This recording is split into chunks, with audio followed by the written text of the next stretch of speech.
Beauty and the Beast. Once upon a time, there lived a young prince in a beautiful castle. Although he had everything his heart desired, the prince was spoiled and selfish. One winter's night, an old beggar woman asked the prince for shelter from the cold. In return, she offered him a rose.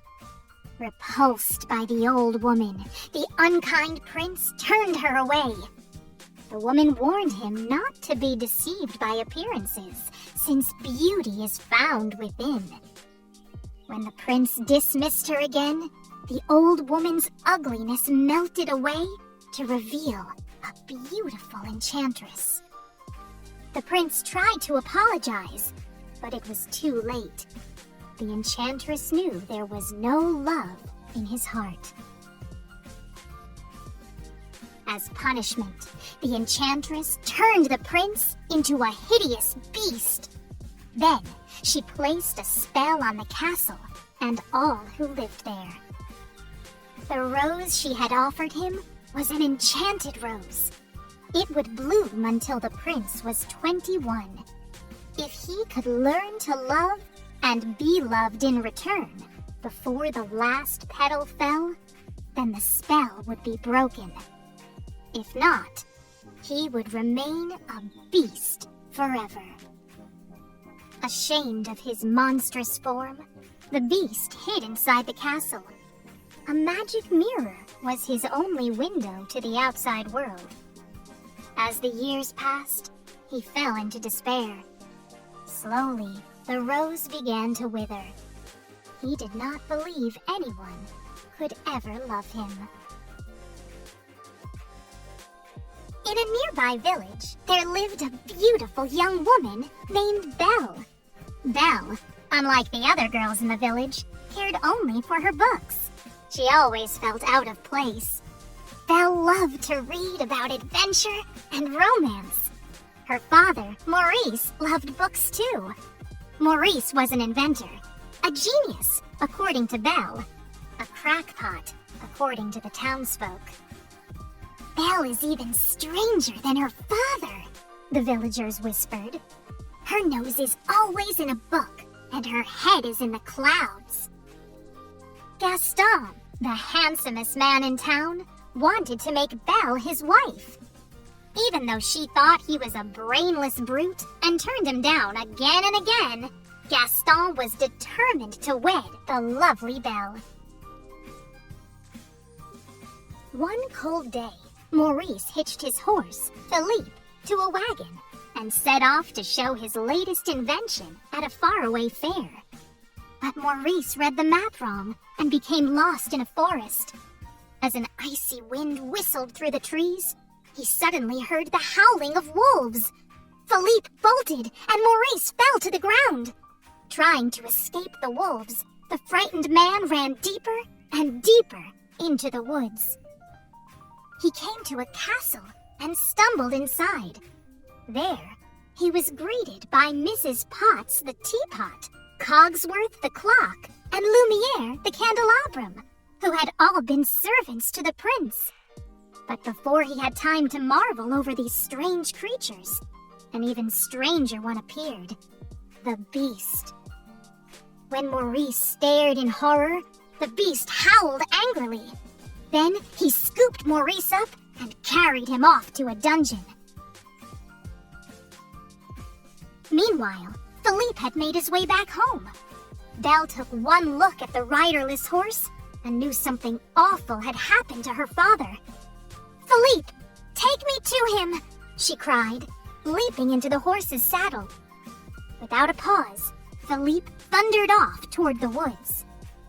When they reached the castle, Belle burst inside and searched frantically for her father.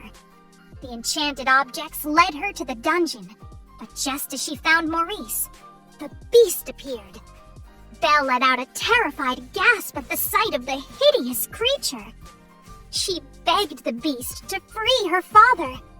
When he refused, she bravely offered to take Maurice's place. "No, Belle!" Maurice cried. but the beast agreed to the exchange. Before Belle could bid her father goodbye, the beast led her to her room. "The castle is now your home," he said gruffly. Belle was free to go anywhere she liked, except the West Wing. "You will join me for dinner," the beast ordered. "That's not a request." Still, Belle refused, and the beast stomped off in anger. That night, Belle slipped out of her room and found her way to the forbidden West Wing. There, she saw the enchanted rose by the window. When she reached out to touch it, the beast suddenly appeared on the balcony outside the window. Belle screamed and fled from the room. Belle ran out of the castle, mounted Philippe, and galloped off into the night. But a pack of wolves soon had them surrounded. Belle was helpless. Suddenly, the beast was there, throwing the wolves aside. Belle heard terrible snarling and howling as the beast and the wolves battled for their lives. At last, the wolves ran off into the woods, but the beast lay in the snow, badly injured. Back at the castle, Belle carefully tended to the beast's wounds. Gentle as she was, the beast roared in agony. "I barely touched you," said Belle. Then she saw the look of pain on his face. "I forgot to thank you for saving my life," she added softly. The beast only grunted in reply. But when Belle turned away, a hint of a smile appeared on his face. In the days that followed, the beast tried to be a proper host. He showed Belle his library, and she began to teach him how to act like a gentleman. "Perhaps it isn't too late," Cogsworth whispered to Mrs. Potts and her son Chip the teacup. If Belle could only love the beast, this dreadful spell might yet be broken. Before long, Belle thought of the beast as her dearest friend, and the beast thought of little but the beautiful Belle. One night, while she was teaching him to dance, the beast asked, "Belle, are you happy here? With me?" "Yes," she said, without hesitation. But the beast saw a trace of sadness in her eyes. Then Belle added, "If only I could see my father again, even for a minute." "You can," the beast said, handing her the magic mirror. Belle gazed into it and saw Maurice trudging through the forest.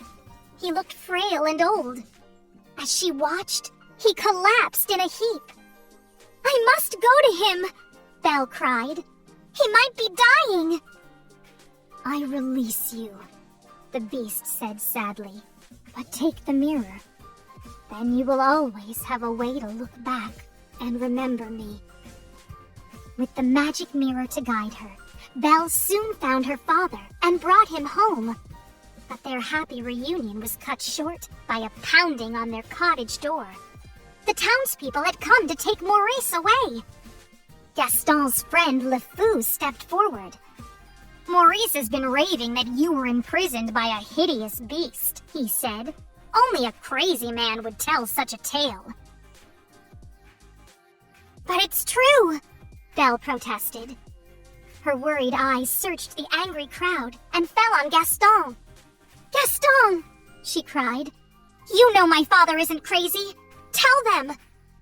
Gaston whispered to Belle that he might be able to calm the crowd, if she promised to marry him. "Never!" Belle exclaimed. "And my father is not crazy. There really is a beast, and I can prove it." She turned to the crowd. "Look in this mirror and see." The townspeople looked at the beast in the magic mirror and grew frightened. "We must hunt down this savage animal," Gaston cried. After locking Belle and her father in the cellar of the cottage, the villagers rode off to storm the beast's castle. Luckily, little Chip had stowed away in Belle's saddlebag.